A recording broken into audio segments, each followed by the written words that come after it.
Hello, this is Return to Zen. I'm just going to show you around the map a bit and go over some of the things I've been doing the past week. If you've played the previous version of the game, there are a few changes I didn't highlight in some of the previous episodes. One of them here was the airlock.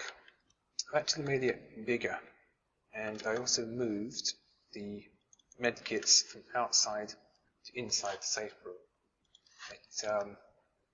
If you have to heal up every time you leave the safe room, that's just, nobody wants to do that, it's just annoying. And the hallway here, or the elevator shaft, there was actually ladders all the way down, right along this back wall here. The trouble is the AI just keeps climbing up the ladder, so you have a whole stream of zombies just trying to get up, and you can't get down. That was fairly annoying. Some people mentioned that on the feedback, so it's gone. Although it's taken 2 years to get rid of it.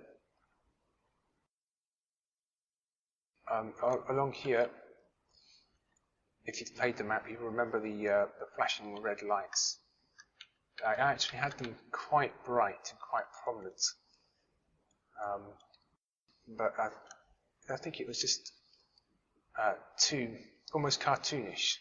So I've gone around and I've toned down the lighting and made it much more subtle. So it gives it more the realistic feel to it. There were also a whole bunch of obstacles in the way along the route. These are just flashing light cabinets here. So they've had to be moved out the way, so you've got a nice clear run. There was also some problems with those little cabinets there. The geometry was messed up a bit, so I just recreated them from scratch. Not too difficult. And this was another obstacle, just laying on the ground. Just awkward shape, so I've shifted it again.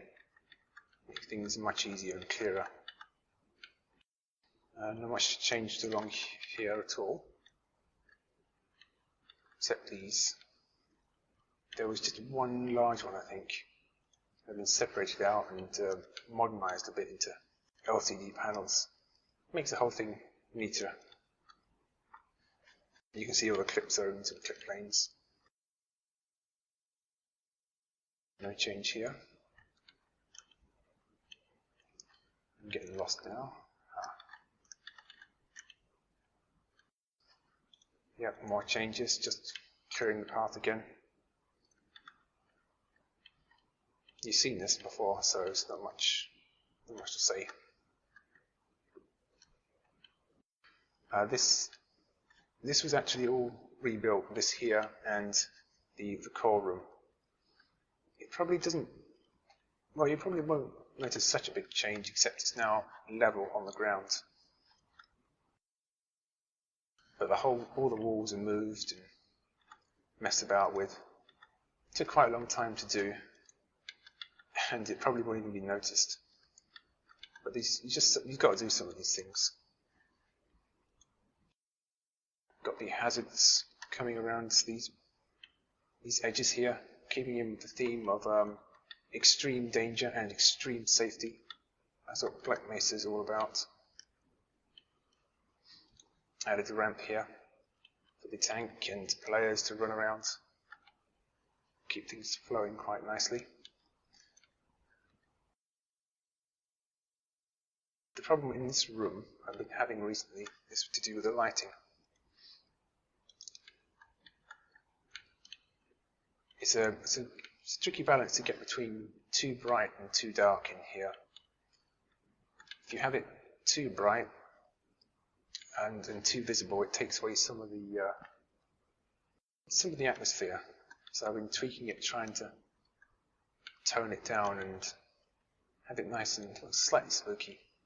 I also wanted to have these lights here and around the experiment core thing flashing on and off, and just like you've seen in the mini blowouts, the the earthquakes that happens when you're playing this map and the previous map. However, in here there are already many lights that turn on and off. And you might think, well, that's no big deal, it's just lights. However, in the source engine, lighting is actually baked into the map itself when you compile it. And each individual face here, each individual surface, can only have a certain amount of lighting on it at once. So although one or two's lights flashing on and off and being controlled is okay, once you get to a certain number, the compiler starts bringing up errors, and the whole system begins to ignore additional lighting. And in here I've had about 5 already. We've got 3 green ones, we've got a white one here and down here that activate during the finale. And it's actually factorial, I think, so you've already got 120 possible combinations of lighting just through those alone, which is quite a lot to have on any of these surfaces. So when I added 1 or 2 more, it just wouldn't take it. The thing is now, what do I do with these lights? Do I turn them all off? Do I have them all on? Too many reduces the atmosphere, and too few, it's a bit too dark. So that's essentially what I've been struggling with or messing with this past week. Just working on the lighting and finally reducing some of the bugs. You can see the complexity here. All this controls the animation sequence as you go through the finale, as you play through it. Or in this stuff over here. So loads of it. There's not actually much more to do once I've sorted out the lighting and played test a few times, make some adjustments to the navigation mesh, and after that there's just one more map to go, which is Zen. That's actually mostly complete because I've been working on it for quite a while. Just show it quickly. You can see all the various revisions of the maps I've got. That's just some paranoia on my part. Back up your backups, back them up some more. See, this is Zen, just show a quick preview. It's mostly done. And that's it. That's what I've been doing the past few weeks. So, goodbye.